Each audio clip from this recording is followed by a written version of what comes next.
I've spent the last 8 years trying to figure out how to empower and engage young people in the transformation to a sustainable and equitable society. I got freaked out about global warming when I was a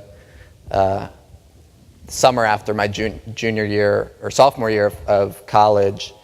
Came back to school, dropped out, and started organizing with young people, and turned into a really beautiful coalition called the Energy Action Coalition, which is a US and Canada-wide youth climate and clean energy coalition that has just been a real kind of watering hole and community for thousands of young people.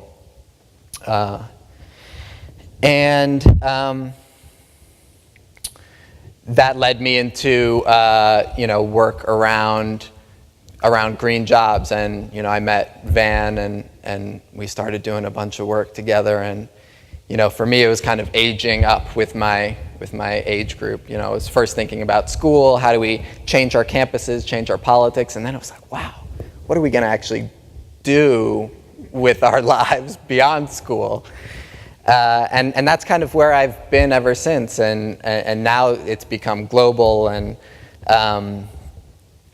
I've begun a process where I've been trying to figure out what are the barriers that young people face who want to be part of this transformation, because there are actually lots and lots of them who recognize this is a problem, want more than anything to figure out how to be involved, to make a living doing it, and can't figure out how. So I'm trying to write a book about it. I've been researching it for 6 months. I have a co-author who's an amazing young Canadian social entrepreneur. And we've been doing this process of leading these kind of brainstorms in different cities around the country, really asking young people what are the barriers they face. And some of the things we're hearing are, self-doubt, lack of confidence, a lack of community. There's some basic, lack of education about the opportunities.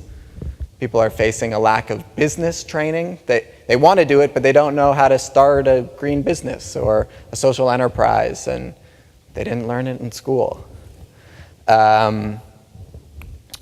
Financing. They can't find, get little, investments or loans or ways to get involved.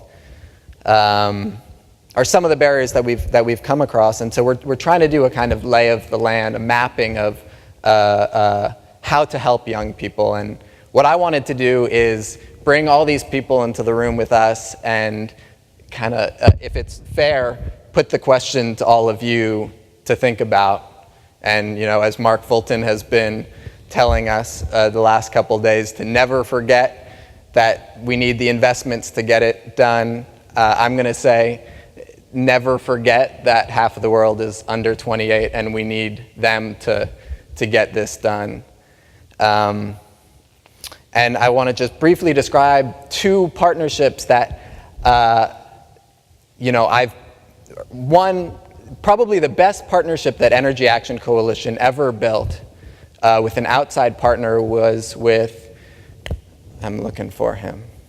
Where's Bob Perkowitz?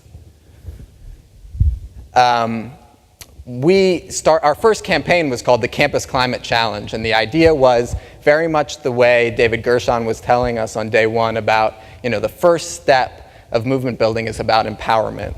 And so with all of these young people who were feeling disempowered about how to solve this issue, we developed a campaign that was about empowerment, was about helping them, supporting them to make change in the place where they most could make change, which was making their schools models of the sustainable future, and was very empowering. We inspired, trained tens of thousands of young people to run these kind of campaigns, but we weren't winning the kind of victories we hoped to be winning. We were getting a 5% clean energy purchase, a 10%, little kind of climate commitments from colleges, but it was like we were seeing this huge issue, and so we began to think about, well, what would it mean if college presidents began to get involved too? And we sort of developed this idea, and then Bob came in, and Tony Cortese, and 2 or 3 organizations really developed something called the President's Climate Commitment that built a network of college presidents that were taking leadership on this issue. And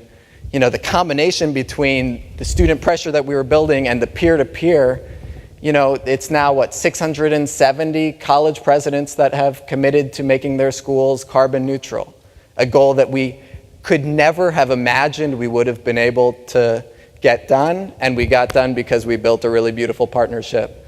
I had lunch with Wayne Silby this afternoon, and I don't know where it's going to go, but I was telling him about this process, and he was saying, well, what about, a little, a finance fund? Could we work together and put together some kind of fund to provide startup capital to young people who want to start, young green entrepreneurs? What if we could do that? Amazing. So I just wanted to put out there 2 types of partnerships that I would love to explore with any of you.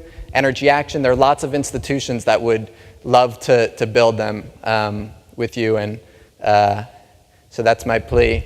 How can we help?